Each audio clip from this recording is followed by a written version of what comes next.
Okay, it's live. Okay, good afternoon, students. uh, so हमने last class के अंदर पढ़ा था इन्वायरमेंट और ह्यूमन कम्युनिटीज और इन्वायरमेंट के बारे में हमने लास्ट क्लास में पढ़ा था, जो कि हमारी 7th यूनिट है। ये हमने लास्ट क्लास में स्टार्ट कर दी थी। तो आज हम इस यूनिट में हमने पहले तो जाना कि कौन से फैक्टर है जो रिस्पॉन्सिबल है ह्यूमन पॉपुलेशन एक्सप्लोजन के लिए, क्योंकि इस यूनिट के अंदर हमें पढ़ना था कि इन्वायरमेंट ह्यूमन पॉपुलेशन का इन्वायरमेंट पे क्या इम्पैक्ट पड़ता है और इन्वायरमेंट ह्यूमन पॉपुलेशन पे क्या इम्पैक्ट डालती है।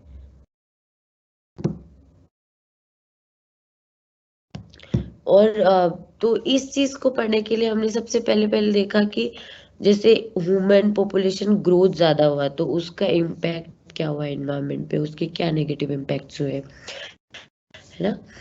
आप लोगों के पास आई थिंक प्रेजेंटेशन और मेरी आवाज क्लियर है। अगर कोई दिक्कत है तो आप प्लीज जो कमेंट बॉक्स है, जो क्वेश्चन आंसर सेक्शन है, उसमें लिख दीजिए, या फिर आपको कोई टॉपिक अच्छे समझ में नहीं आया हो तो वो भी आप लिख सकते हैं, मैं आपको दोबारा समझा दूंगी। क्योंकि आज ये today is the last class, आज सिलेबस अपना कंप्लीट हो जाएगा, तो मेरी तरफ से ये आज की लास्ट क्लास होगी आप लोगों के लिए। मतलब इस कोर्स की आज की क्लास लास्ट है आप लोगों के लिए मेरी तरफ से, ठीक है। तो हमने लास्ट क्लास में क्या पढ़ा था, हमने ह्यूमन कम्युनिटीज और इन्वायरमेंट के बारे में बात की। तो हमने देखा कि कौन से फैक्टर्स है जो रिस्पॉन्सिबल है ह्यूमन पॉपुलेशन एक्सप्लोजन के लिए और उसके इन्वायरमेंट पे क्या नेगेटिव इम्पैक्ट है ना। उसके बाद में हमने देखा कि क्या मेजर्स और पॉलिसी डिसीजंस है इस पॉपुलेशन को कंट्रोल करने के लिए। उसके बाद में हमने एग्जामिन किया कि क्या क्या चैलेंजेस है जो रीसेटलमेंट और रिहैबिलिटेशन से रिलेटेड है। और इन्वायरमेंटल एथिक्स के बारे में हमने जाना कि इन्वायरमेंटल एथिक्स क्या है और किस तरह से इम्पोर्टेंट है। आज की क्लास में हम बात करेंगे कि जो इन्वायरमेंटल कम्युनिकेशन है उसकी क्या, पहली बात तो इन्वायरमेंटल कम्युनिकेशन क्या होता है, उसके बाद में उसकी क्या इम्पोर्टेंट है इन्वायरमेंट को प्रोटेक्ट करने के लिए, ठीक है।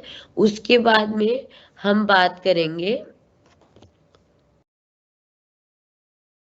जो इन्वायरमेंट को प्रोटेक्ट करने के लिए बहुत सारे जो मूवमेंट्स हुए हैं, तो मूवमेंट्स कैसे होते हैं, फिर उनकी हिस्ट्री के बारे में, फिर उनकी जो केस स्टडीज जो इंडिया में जो वेरियस इंपॉर्टेंट इन्वायरमेंटल मूवमेंट्स हुए हैं उसके बारे में।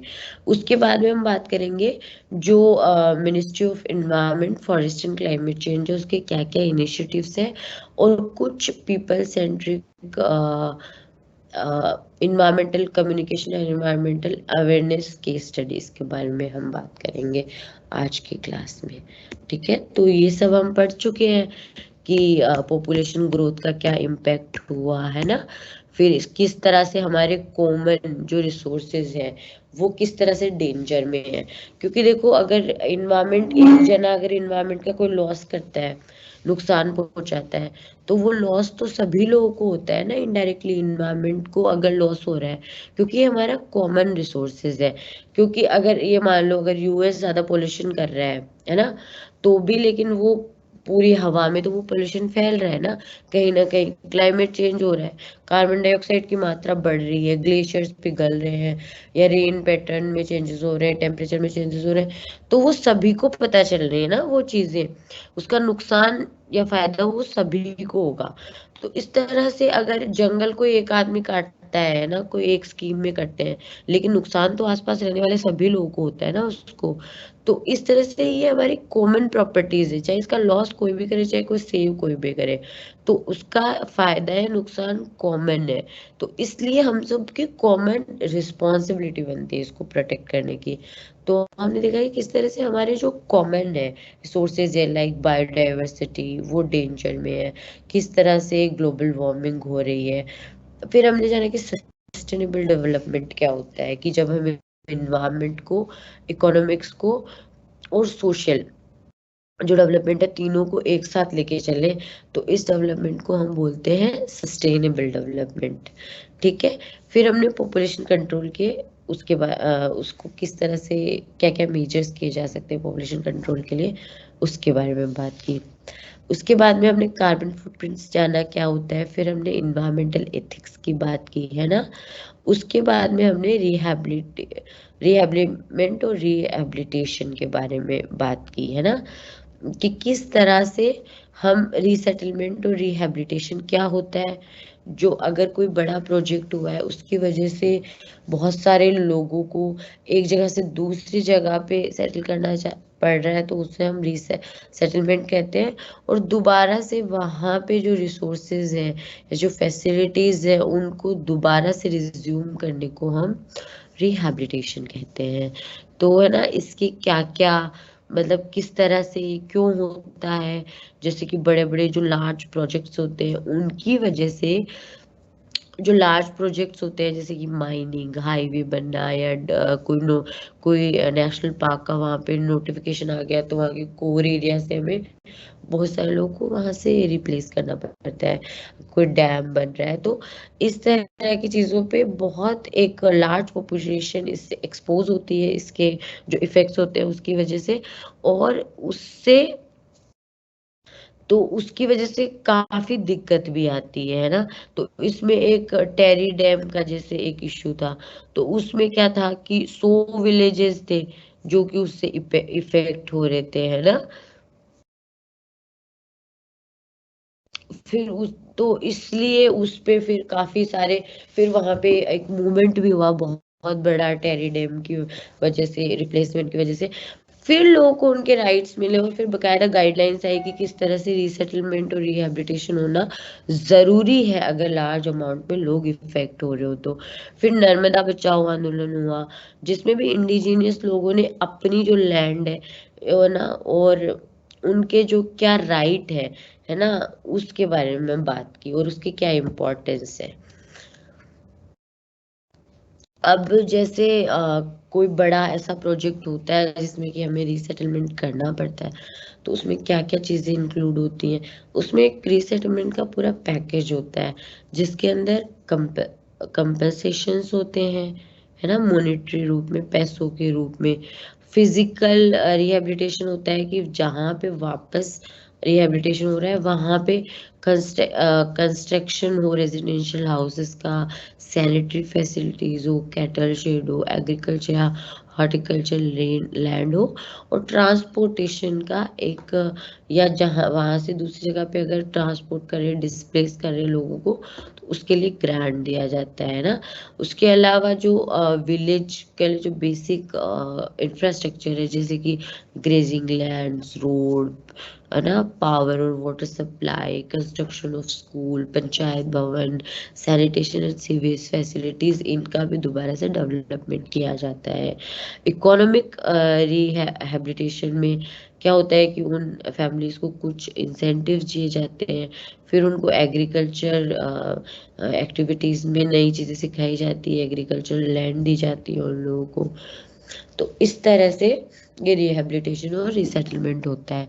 अब जैसे हम अगर रिहैबिलिटेशन और रिसेटलमेंट की अगर हम बात करें तो इसका बहुत बड़ी केस स्टडी है जो टैरी डैम में रिहैबिलिटेशन और रिसेटलमेंट हुआ था।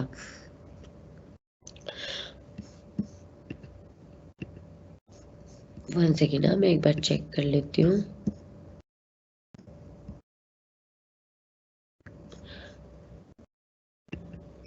कि कोई क्वेश्चन आंसर आया है क्या आप लोगों का, या कोई प्रॉब्लम तो नहीं है।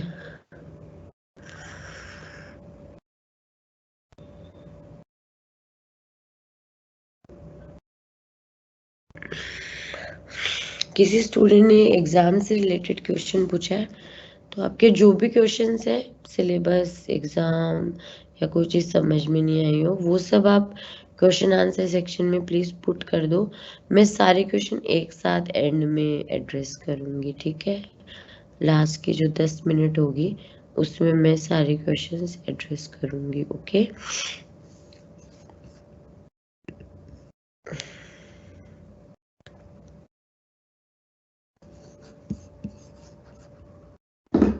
आप अभी क्वेश्चंस डाल सकते हो, मैं एड्रेस सारे एक साथ करूंगी, ठीक है।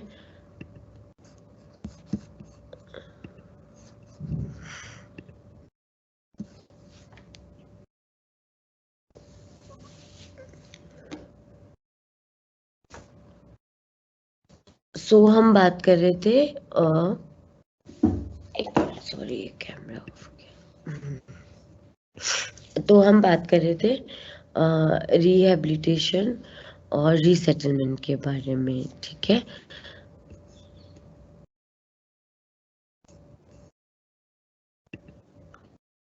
ठीक है, तो केस जो टेरी डैम की, तो उसमें क्या है कि टेरी डैम का किस तरह से वहाँ पे किस तरह से रिहेबिलिटेशन और रीसेटलमेंट किया गया था टेरी डैम के केस में, वो इसमें बताया गया है डिटेल में। तो उसके अंदर क्या हुआ कि जो कंस्ट्रक्शन किया गया वहाँ पे रिजर्वायर डैम का, तो वहाँ पे लगभग 100 के आसपास विलेजेस इफेक्ट हो रहे थे, जिनमें से कि 20 विलेजेस तो पूरी तरह से सबमर्ज हो रहा था और 88 विलेजेस पार्शियली इफेक्ट हो रहे थे, है ना। तो उसमें दो तरह से उनको अर्बन रिहैबिलिटेशन और रूरल रिहैबिलिटेशन के रूप में दोबारा लोग का वहाँ पे रिहैबिलिटेशन किया गया। जो जिन फैमिलीज 50%, जिन फैमिलीज की 50% या उससे ज़्यादा लैंड एक्वायर की गई इस प्रोजेक्ट के लिए, उनको फुली अफेक्टेड माना गया। और जिनकी 50% या 50% से कम लैंड एक्वायर की गई, उनको पार्शली अफेक्टेड माना गया, ठीक है। उसके लिए क्या क्या रिहैबिलिटेशन रिसेटलमेंट पॉलिसीज और पैकेज हुआ, पैकेज बनाया गया, उसमें स्टेट गवर्नमेंट और टेरी हाइड्रो डेवलपमेंट कॉरपोरेशन के द्वारा बनाए गए, है ना। तो इसमें काफ़ी मात्रा में पैसा जो फैसिलिटीज़ को दोबारा रिस्टोर करने के लिए लगाया गया।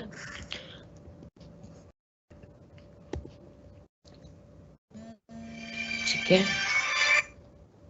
एक मिनट। हाँ,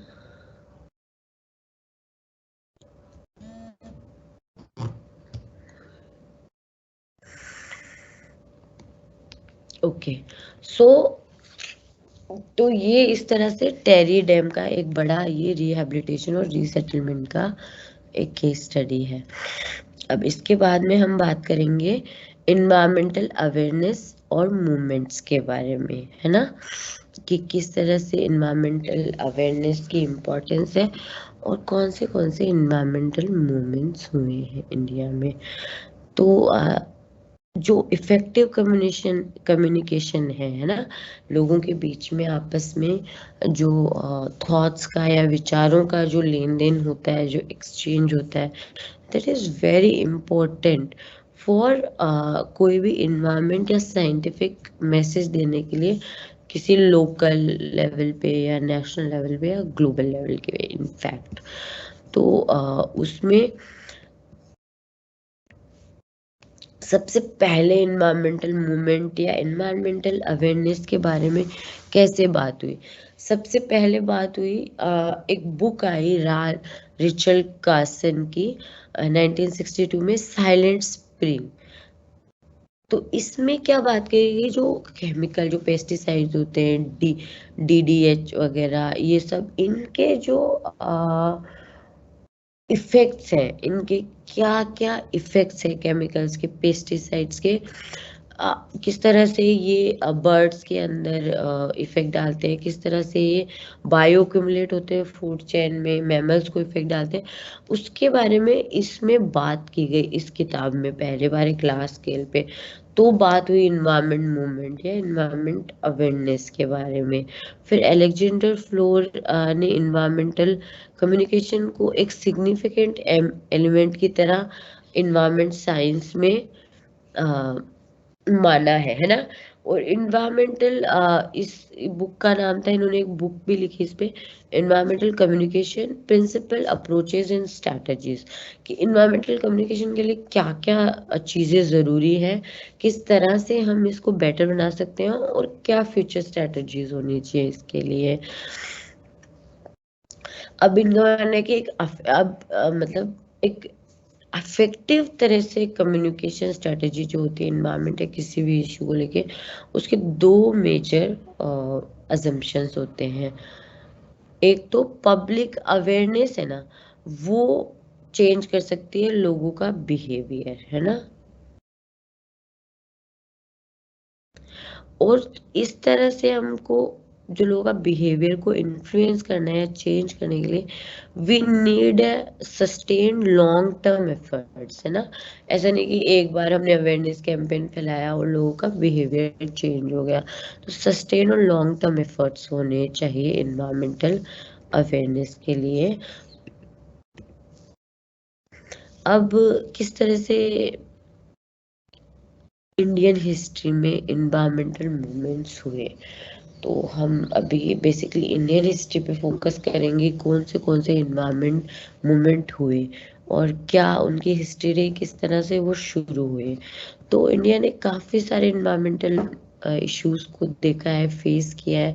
तो उनके रिस्पॉन्स में कई इन्वायरमेंटल मूवमेंट भी बाहर निकल के आए हैं ना।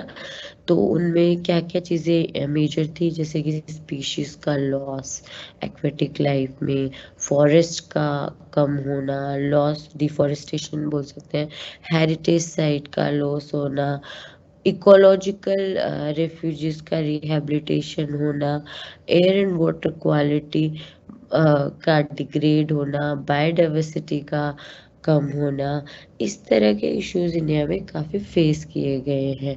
तो इस तरह के जो इश्यूज थे या जो लोगों पे डायरेक्टली इम्पैक्ट डाल रहे थे, dams, national park, irrigation and forestry have, तो इस तरह के काफ़ी जो इफ़ेक्ट आ रहे थे उनके अगेंस्ट काफ़ी तरह के प्रोटेस्ट हुए, जिनमें गांधीज़म और विनोबा भावे का एंड जयप्रकाश नारायण का काफ़ी रोल रहा, है ना।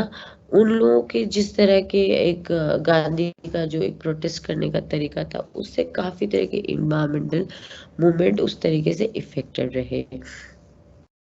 ये काफ़ी जगहों पे हुए, हिमालयन रीजन में काफ़ी ज़्यादा, वहाँ पे आपको पता ही है रिच बायोडाइवर्सिटी पाई जाती है।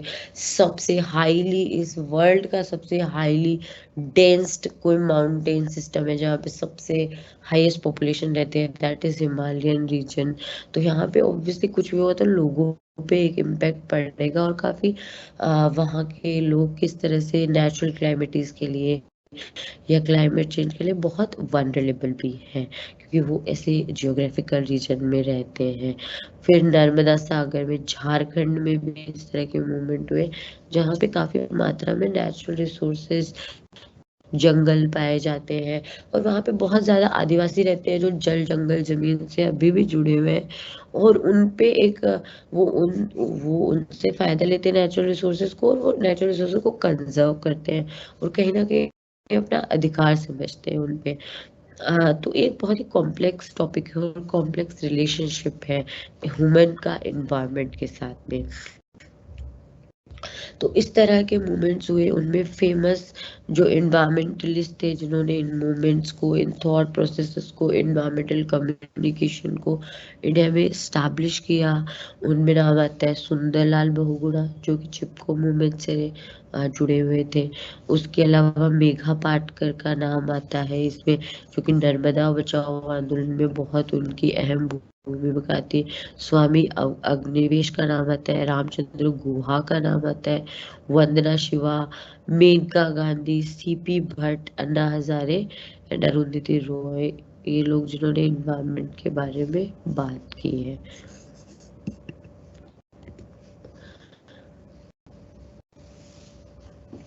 तो ये किस तरह से इन्वायरमेंटल कम्युनिकेशन आया, क्योंकि जो लोगों की एक स्ट्रगल है अपनी लाइफ डिग्निटी के लिए, उसके लिए कि हम एक पीसफुल लाइफ एक अच्छे इन्वायरमेंट में जी पाए डिग्निटी के साथ में, उसके लिए जो डेवलपमेंट प्रोजेक्ट्स के जो बहुत ज़्यादा हार्मफुल इम्पैक्ट हो रहे थे सोशल स्ट्रक्चर और इकोनॉमी पे, उससे और मतलब इससे उसकी वजह से इन्वायरमेंट बहुत लॉस हो रहा था, उसके वजह से भी कई तरह के ये मूवमेंट्स आए। फिर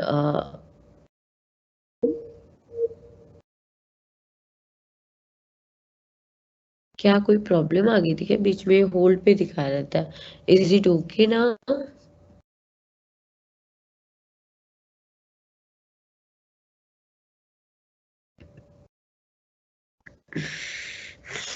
यस, टेरी डैम उत्तराखंड में है, मैंने उत्तराखंड में बताया है Tehri dam. Yes I know it.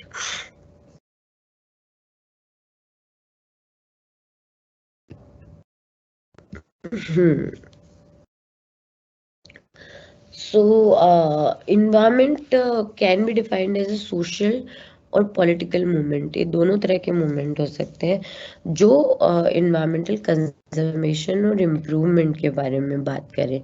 ठीक है, तो इस तरह के काफ़ी मूवमेंट हुए हैं जिनमें काफ़ी जो सिग्निफिकेंट मूवमेंट है उनके बारे में हम आगे पढ़ेंगे, है ना। तो सिग्निफिकेंट मूवमेंट जो है, देखो ये थोड़ा सा शॉर्ट में यहाँ पे दिया गया है, लेकिन अपन डिटेल में इन सब के बारे में पढ़ेंगे। इनमें आपका चिपको मूवमेंट है, एपिको मूवमेंट है, आपका टेरी डैम का जो मूवमेंट है, नर्मदा बचाओ आंदोलन है ना, तरुण भारत संघ एक एनजीओ है जिसने वाटर कंजर्वेशन के मामले में बहुत काम किया है। फिर इस तरह के जो मूवमेंट है वो 1950 के बाद में रैपिड इंडस्ट्रियलाइजेशन की वजह से जो इन्वायरमेंटल पोल्यूशन हुआ, उससे भी civil society, NGOs, concern individuals ने काम किया और उससे कई तरह के ये इन्वायरमेंटल मूवमेंट है, इन्वायरमेंटल कम्युनिकेशन की बातें इमर्ज होके आई। फिर उसके अलावा जो मिनिस्ट्री ऑफ एनवायरनमेंट, फॉरेस्ट और क्लाइमेट चेंज है, उसने एनवायरनमेंट एजुकेशन, अवेयरनेस और ट्रेनिंग स्कीम को भी इम्प्लीमेंट किया ताकि इन्वायरमेंट को जो अवेयरनेस है उसको प्रमोट किया जाए और लोगों को मोबिलाइज किया जाए इन्वायरमेंटल कंजर्वेशन में पार्टिसिपेट करने के लिए। उसके तहत NGC, national green crops program भी बनाया गया है ना, जिसमें काफ़ी बच्चों, स्कूल के बच्चों को इन्वॉल्व किया गया इको क्लब्स के थ्रू, है ना, ताकि वो उन लोगों में इन्वायरमेंटल प्रोटेक्शन और कंजर्वेशन की एक्टिविटीज़ कराई जाए और जो इस तरह के इश्यूज हैं उनके प्रति उनमें और ज़्यादा अवेयरनेस बढ़ाई जाए इन्वायरमेंटल इश्यूज को लेके। अब हम बात करते हैं जो इन्वायरमेंटल फेमस जो इन्वायरमेंटल मूवमेंट्स हुए हैं इंडिया में, उनके बारे में अभी हम बात करते हैं। एक minute, just hold for a minute. तो जो इन्वायरमेंटल मूवमेंट हुए हैं इंडिया में, जो बहुत ही इम्पोर्टेंट है इन्वायरमेंट हिस्ट्री में, इंडिया की में इन्वायरमेंटल मूवमेंट हिस्ट्री में, उसके बारे में हम बात करेंगे अभी। आप लोगों को आई होप मेरी आवाज़ एकदम क्लियर आ रही होगी। अगर आप लोगों का कोई भी क्वेश्चन या सजेशन है तो प्लीज़ आप इसमें क्वेश्चन आंसर सेक्शन के अंदर लिख दीजिए।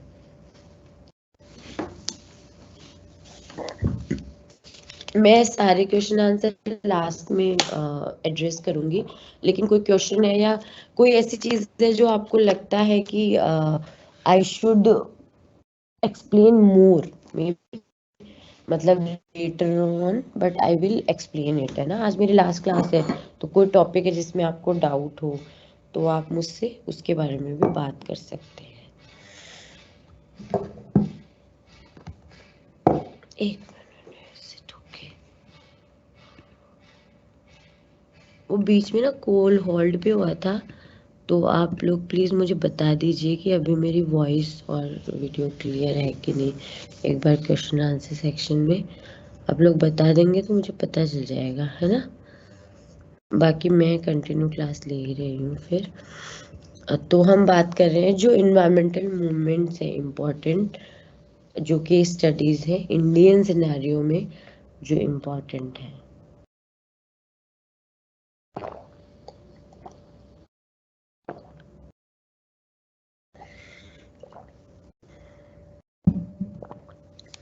तो सबसे पहले तो हम बात करते हैं जो बिश्नोईज ऑफ राजस्थान है। इसके अंदर जो एक बिश्नोई पूरा मतलब एक ट्राइबल कम्युनिटी है जो राजस्थान में पाई जाती है। इनके जो गुरु महाराज है जम्बाजी, तो इन्होंने एक प्रोटेक्टिव मोरल स्कीम लाए, उसके तहत ये बिश्नोई समाज का गठन हुआ। इसमें 29 इंजक्शंस ऑफ बैन किया गया, मतलब 29 चीजें आप नहीं कर सकते, 29 रूल्स बताए गए हैं ना। जैसे कि ट्री को नहीं काट सकते, कोई बर्ड को नहीं मार सकते, एनिमल को नहीं मार सकते, इस तरह से 29 रूल बनाए गए। तो 29 मतलब 20 और 9 है ना, 29 20 9 हिंदी में। तो इसी तरीके से इस कम्युनिटी का नाम भी पड़ा बिश्नोई, है ना। तो ये 29 रूल्स को फॉलो करते हैं टू प्रोटेक्ट द इन्वायरमेंट। वो लोग काफ़ी इन्वायरमेंटली अवेयर है। इनके गाँव के आसपास बहुत ज़्यादा मात्रा में अपने आप, मतलब क्योंकि सोसाइटी इन्वायरमेंट को प्रोटेक्ट करती है, तो वहाँ पे काफ़ी जो एनिमल्स हैं वो भी इतने फैमिलियर होते हैं इन गाँव में, वो गाँव में भी आ जाते हैं क्योंकि उनको पता है कि ये लोग हमारे साथ में हमें कोई नुकसान नहीं पहुंचाते हैं। फिर ये लोग अगर कोई और भी नुकसान पहुंचाता है तो उसके लिए भी दे आर वेरी डेडिकेटेड। तो जब सलमान खान ने जब शिकार किया था तो इन्हीं बिश्नोई समाज के लोगों ने ही कोर्ट में केस भी किया था, ताकि कि भाई उसको सजा होनी चाहिए उस चीज के लिए। और भी कई मुद्दे इन्होंने उठाए and they are known for the protection of environment. फिर अमृता देवी बिश्नोई जब हुई थी तो उन्होंने एक तरीके से अपना एक चिपको आंदोलन, तो चलो बाद में आया उत्तराखंड में, पर एक खेजड़ली गांव में उन्होंने राजस्थान में स्टार्ट किया था, जब वो पेड़ों से चिपक गए थे, जब किसी महाराजा ने वहां पे पेड़ काटने का आदेश दिया था। तो इस तरह से they are very aware people and जो 29 अपने रूल्स को फॉलो करते हैं। 20 तो 20 और 9 रूल्स, तो 20 9 बिश्नोई। तो इन लोगों में काफी अवेयरनेस है। तो इस तरह से इनके जो एफर्ट्स हैं बिश्नोई समाज के, काफी इन्होंने इसकी वजह से बहुत ज्यादा खेजी ट्री प्रिजर्व हुए हैं। ब्लैक बक्स, नीलगाय, पेफुल और चिंकारा इनकी वजह से प्रोटेक्ट हो पाए हैं। उसके बाद में दूसरा केस स्टडी है आपका चिपको मूवमेंट का। चिपको मीन्स टू हग और इम्बैरेंस, कि भाई किसी से चिपक गए या उसको हक कर लिया, तो ये मूवमेंट का नाम वहां से निकला, चिपको मूवमेंट का नाम।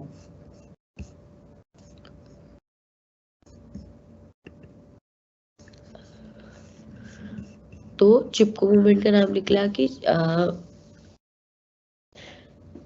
लोगों ने ह्यूमन चेन बनाई या ट्रीज को हक कर लिया उनको, ताकि वो कोई उनको काट ना पाए उसके लिए ना।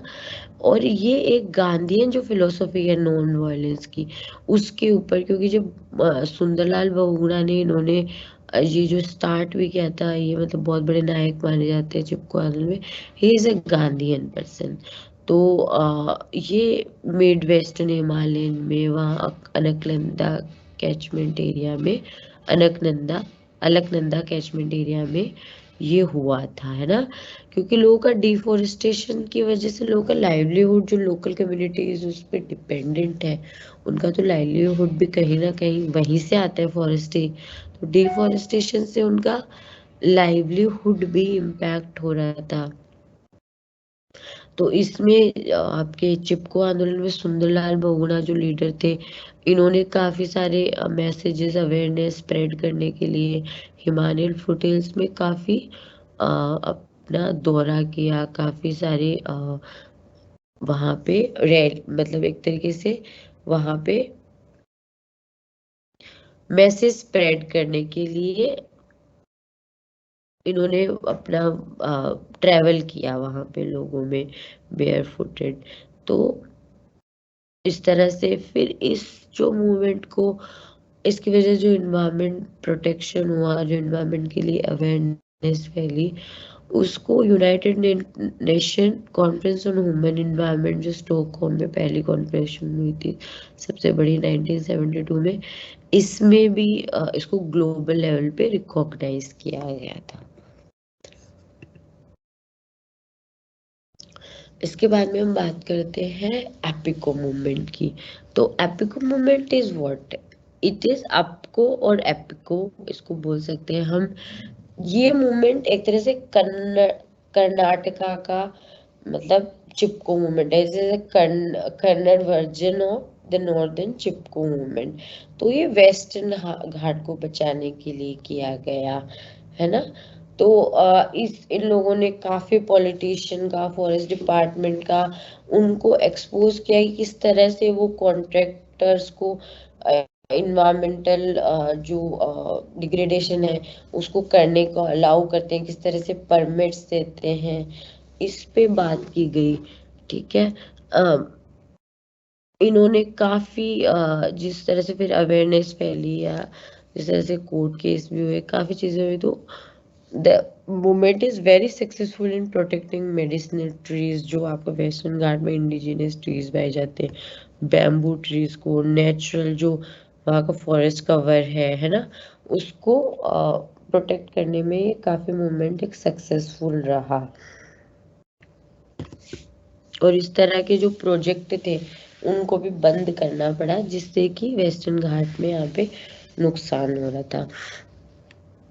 उसके बाद में साइलेंट वैली जो मूवमेंट है वो केरला में जो एवरग्रीन ट्रॉपिकल फॉरेस्ट है इसको बचाने के लिए हुआ, जो पलाक्कड़ डिस्ट्रिक्ट के अंदर केरला में है। इन 1973 में जो प्लानिंग कमीशन है उसने यहाँ पे एक हाइड्रो पावर प्रोजेक्ट को अप्रूव कर दिया। तो उसकी वजह से अब सोचो कि अगर हाइड्रो पावर प्रोजेक्ट बनेगा इतना बड़ा ऐसे फॉरेस्ट में, तो कितना फॉरेस्ट का लॉस होगा वहाँ पे, कितना बायोडाइवर्सिटी का लॉस होगा। तो इसलिए जो केरला शास्त्रीय शक्ति परिषद थी और वहाँ का उन्होंने मास मूवमेंट किया, काफ़ी एनजीओज ने इसमें पार्टिसिपेट किया, पोइट एक्टिविस्ट ने, इन्होंने काफ़ी रोल प्ले किया साइलेंट वैली प्रोटेस्ट में। और उसके एज ए रिजल्ट वो प्रोजेक्ट को वहाँ पे बंद करना पड़ा। तो ये उसकी वजह से वो प्रोजेक्ट वहाँ पे आ नहीं पाया, और उसकी वजह से वहाँ का जो वेस्टर्न घाट का और जो केरला का जो एक बायोडाइवर्सिटी, यूनिक बायोडाइवर्सिटी, वो प्रोटेक्ट हो पाए। उसके अलावा नर्मदा बचाओ आंदोलन ये सरदार सरोवर प्रोजेक्ट के लिए किया गया, जो नर्मदा के रिवर में हुआ। इसमें नर्मदा रिवर बैंक पे बनाने का जो प्लान था महाराष्ट्र एंड गुजरात गवर्नमेंट्स का। तो सभी सेक्शन के लोगों ने इनके इसके खिलाफ मास मूवमेंट किया। इस तरह से क्या हुआ कि दो इवन वो कोर्ट में भी केस चला और बाद में वहां पे डैम तो बन गया, लेकिन इसकी वजह से क्या हुआ कि जो बड़े डैम बनने से जो नुकसान होता है उसके प्रति लोगों में अवेयरनेस हुई इंडिया में, है ना। और उसके अलावा जो लोगों को किस तरह से रिलीफ दिया जाए या लोगों को किस तरह से उस एक्टिविटीज में पार्टिसिपेट करा जाए या उनको किस तरह से भरोसे में लिया जाए और इन एक्टिविटीज को किस तरह से स्टॉप किया जाए, उसके बारे में काफी बड़े डिसीजंस इस मूवमेंट की वजह से आ पाए। उसके बाद में टैरी मूवमेंट हुआ। ठीक है, ये जो गढ़वाल हिमालयन रीजन में उत्तराखंड में हुआ। तो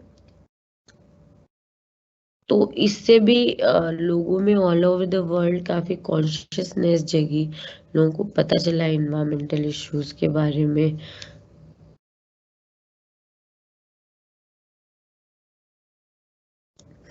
तो इस मूवमेंट में फिर टेरी डैम का रिलीफ रिहेबिलिटेशन का भी एक इतना बड़ा प्रोजेक्ट स्टार्ट हुआ इसके बाद में। तो दीज आर वेरी इंपॉर्टेंट, जिसके बारे में हम ऑलरेडी पढ़ चुके हैं टेरी डैम वाले प्रोजेक्ट के बारे में, these are very important movements in Indian case studies. उसके अलावा जो एनजीओ का रोल वाटर कंजर्वेशन में, तो हम तरुण भारत संघ के बारे में बात कर सकते हैं। अब इसके जो आपके अभी डायरेक्टर है is Rajendra Singh. He is known as a waterman of India, because इन्होंने वाटर कंजर्वेशन में इतना काम किया इनके एनजीओ ने, और इन्होंने तो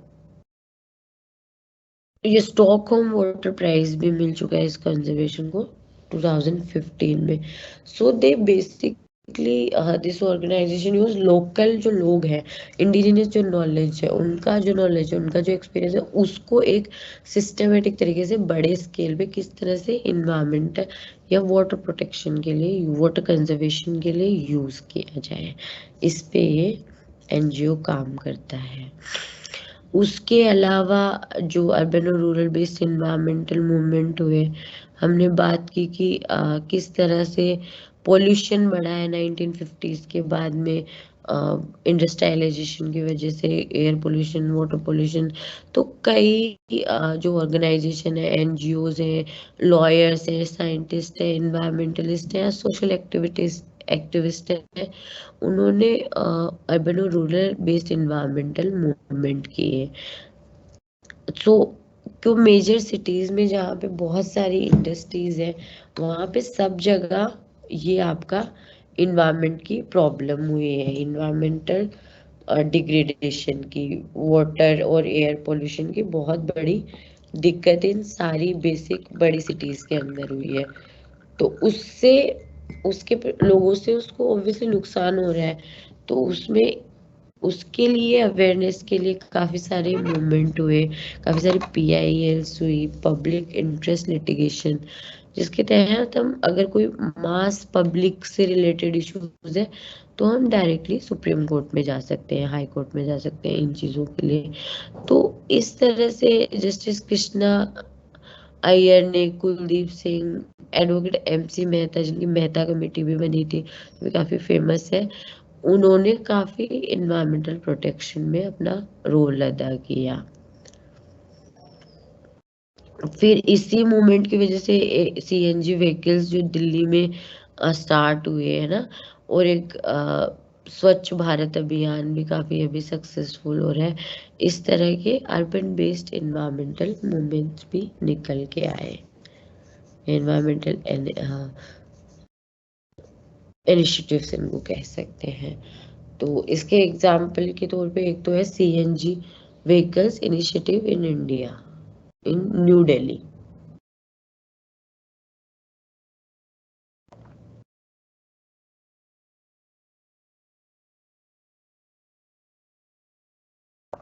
तो जो राइजिंग पोल्यूशन लेवल हाँ था दिल्ली के अंदर, वो बहुत बड़ा एक प्रॉब्लम है, अभी भी प्रॉब्लम है, पर पहले इतना ज्यादा उस समय फैल गया था कि अगर उस समय ये स्टेप नहीं उठाया जाता तो अब तक तो शायद लोग जिंदा भी नहीं रह पाते यहाँ पे।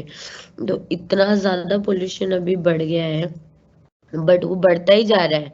लेकिन एक के बीच में स्टेप उठाया गया सीएनजी व्हीकल्स का, तो इससे एक बार थोड़ा स्लो डाउन हुआ वो प्रोसेस।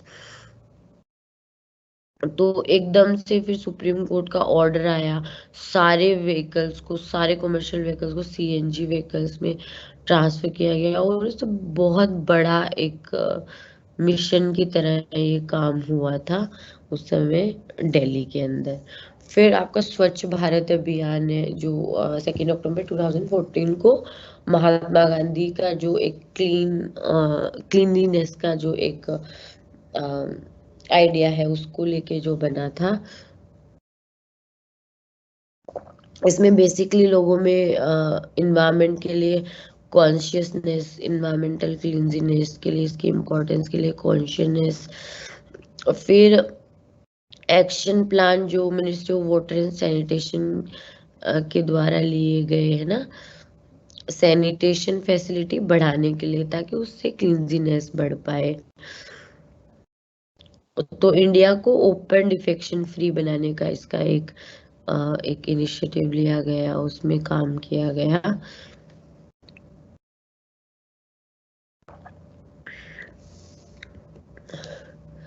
फिर उसके अलावा जो आपका MOEFCC, ministry of environment, forest and climate change, जो गवर्नमेंट ऑफ इंडिया का है, उसके द्वारा एक तो नेशनल इन्वायरमेंट अवेयरनेस कैंपेन चलाया गया। फिर नेशनल ग्रीन क्रॉप्स, जिसके अंदर स्कूल के बच्चों को है, उनको एक तरीके से उनके इवेंट्स किए गए, उनमें उनको बेस्ट जो कंपटीशन भी, उनमें इनाम वगैरह और कई तरह के इवेंट्स, जैसे कि अवेयरनेस आ पाए इन्वायरमेंटल प्रोटेक्शन के लिए। और एक ऐसा ग्रुप बनाया गया स्टूडेंट्स का that can work as a national green corps. तो ये इस तरह के अलग अलग इंडिया में इन्वायरमेंटल मूवमेंट्स की हिस्ट्री रही है।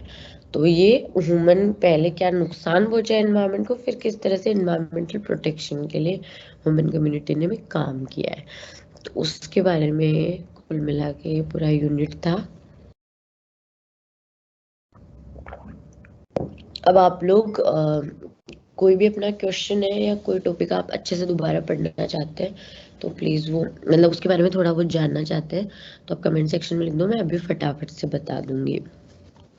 अब हमारा जो ये यूनिट था, इसका क्या समरी है, तो मेजर जो ह्यूमन पॉपुलेशन है उसमें जो इंक्रीज हुआ उससे काफी सारे इफेक्ट हुए एनवायरनमेंट पे, है ना।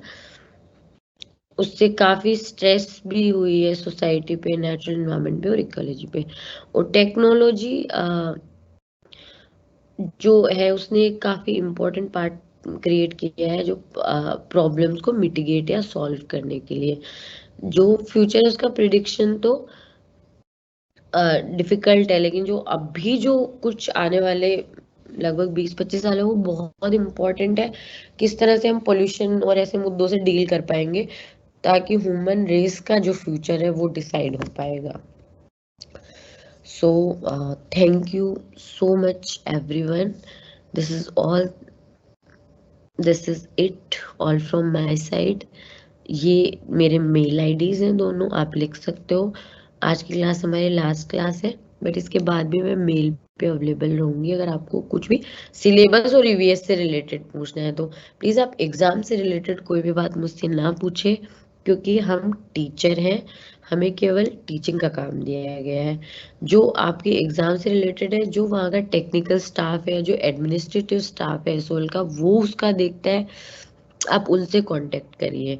और वो आपको टाइमली टाइम पे मैसेजेस वगैरह आते हैं या जो आपके ग्रुप्स हैं उन पे इंफॉर्मेशन आती है, उसको फॉलो अप करें। फिर भी दिक्कत है तो आप वहाँ पे फ़ोन करके आप वहाँ पे जाके पूछ सकते हैं।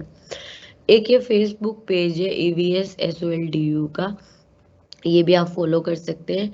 इस पे आपको ईवीएस से रिलेटेड जो भी चीज़ें होंगी, जो भी इंफॉर्मेशन होगी या जो भी सिलेबस वगैरह या कुछ भी नई चीज़ होगी वो आपको यहाँ पे पता चल जाएगा। ये मेरा मेल आईडी है kundandeval@gmail.com, KUNDANDEVAL@gmail.com। ठीक है, अब हम आपके क्वेश्चंस देख लेते हैं।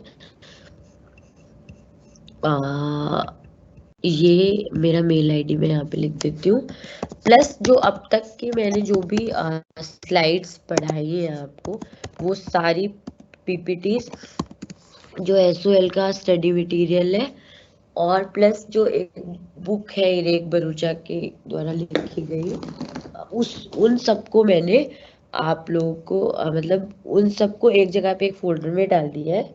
उस फोल्डर का लिंक मैं यहाँ पे आप लोगों के साथ में शेयर करने वाली हूँ, तो आप उस लिंक में सब चीज़ें देख सकते हैं, मतलब वहाँ से डाउनलोड कर सकते हैं सारी चीज़ें उस लिंक में जाके। तो मैं 1 मिनट में आपको वो लिंक अभी यहाँ पे पेस्ट कर रही हूँ। आप फिर मुझे खोल के बताइएगा कि वो लिंक ओपन हो रहा है कि नहीं, ठीक है।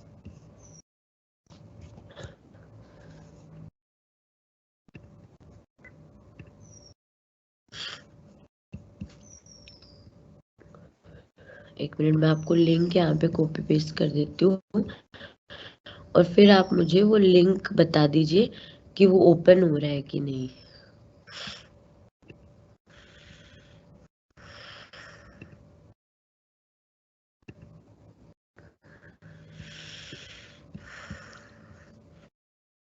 और उससे आप सारी प्रेजेंटेशन जो मैंने अब तक जो भी प्रेजेंटेशन दी है वो सब वहाँ पे है। आप उन सारी प्रेजेंटेशंस को वहाँ पे डाउनलोड कर सकते हैं। यूनिट 5 पोल्यूशन जो मैंने पढ़ाया है, यूनिट 6 जो मैंने पढ़ाया है ग्लोबल इन्वायरमेंटल इश्यूज, और यूनिट 7 इन तीनों की सारी पीपीटीज है वहाँ पे। और प्लस यूनिट 7 की मैंने अभी की जो मतलब अपडेटेड पीपीटी है ना वो वहाँ पे डाल दी है। पुराने वाले मैंने डिलीट कर दिए, वो थोड़े से अभी उसमें चेंजेस हुए हैं अभी वाली में। तो आप लोग वो भी देख लेना वहाँ पे, ठीक है। और उसके अलावा जो जिन्होंने पहले देखा था तो वो ये 7 यूनिट दोबारा डाउनलोड करनी पड़ेगी आप लोगों को। और उसके अलावा जो है उसके अलावा आपका स्टडी मटेरियल है एसओएल का, हिंदी और इंग्लिश का दोनों का। और ये तीनों यूनिट है। और इरेक भरूचा की जो किताब है वो भी वहां पे मैंने डाल दी है, ठीक है।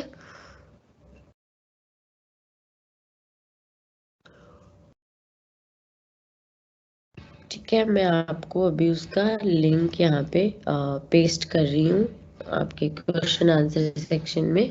तो आप यहाँ से अपना जो लिंक है उसको कॉपी करिए, उसको क्लिक करके देखिए वो हो रहा है कि डाउनलोड हो रहा है कि नहीं, वो मुझे बता दीजिए। और जो 7th यूनिट है उसको दोबारा डाउनलोड करना पड़ेगा अगर लोगों ने पहले कर लिए हैं बाकी यूनिट्स तो। और जिन्होंने एक बार भी कोई भी यूनिट डाउनलोड नहीं करी है वो इस लिंक पे जाके सारी यूनिट्स को डाउनलोड कर सकते हैं, सारी यूनिट की जो पीपीटीज है उनको। और प्लस स्टडी मटेरियल भी हिंदी इंग्लिश का दोनों यहाँ पे डाला हुआ है। 1 मिनट जस्ट ना, वो लिंक कॉपी होने में थोड़ा टाइम लग रहा है, I am just doing it. तब तक आपका कोई क्वेश्चन है या कोई टॉपिक और आपको पढ़ना है तो आप बता दो। कुछ मतलब कुछ क्वेश्चन है किसी टॉपिक को लेके स्पेसिफिकली समझ में नहीं आया तो आप लोग बता सकते हो। टाइम लग रहा है इसको।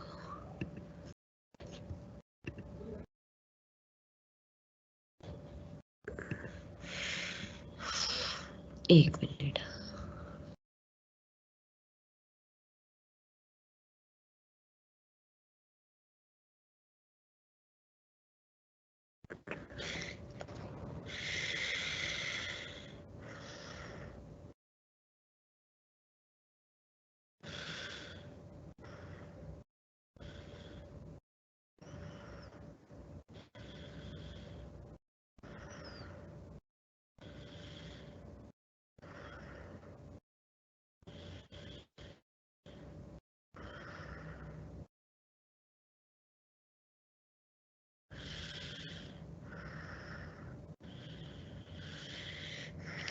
ये होता है तब तक 1 मिनट मैं आप लोगों को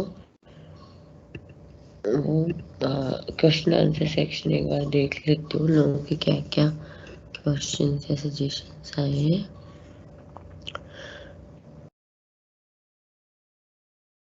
किसी ने बोला है कि मेरे पास ईवीएस और इंग्लिश दोनों सब्जेक्ट है तो शायद दोनों का एग्जाम होगा फिर।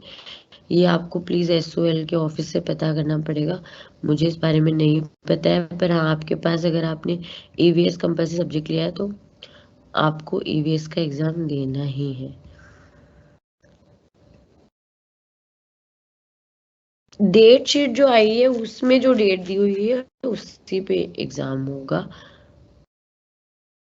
सेम डे 2 एग्जाम है। अच्छा, ये इशू तो आपको वहीं पे उठाना पड़ेगा, मैं भी एक बार बात कर लूंगी इस बारे में अगर ऐसी प्रॉब्लम है तो। ठीक है, टेरी डैम उत्तराखंड में है, हाँ जी उत्तराखंड में है। टेरी गढ़वाल हिमालयन रीजन में। ओके, आवाज वगैरह आ रही है। और कोई क्वेश्चन या सजेशन है प्लीज आप लोग बता सकते हैं। 1 मिनट में आपको यहाँ पे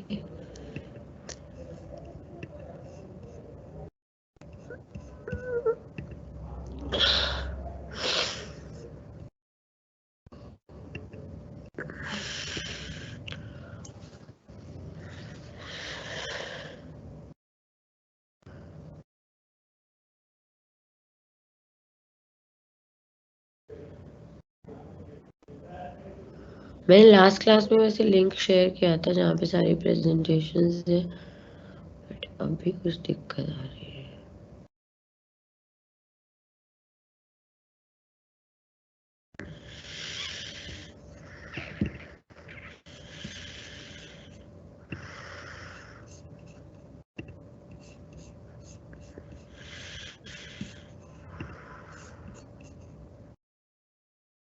1 मिनट में अभी पेस्ट कर रही हूँ, आप लोग प्लीज जिन्होंने डाउनलोड नहीं किया है वो कर लीजिए, बाकी जो लोग कर चुके हैं वो ठीक है, कोई दिक्कत नहीं है।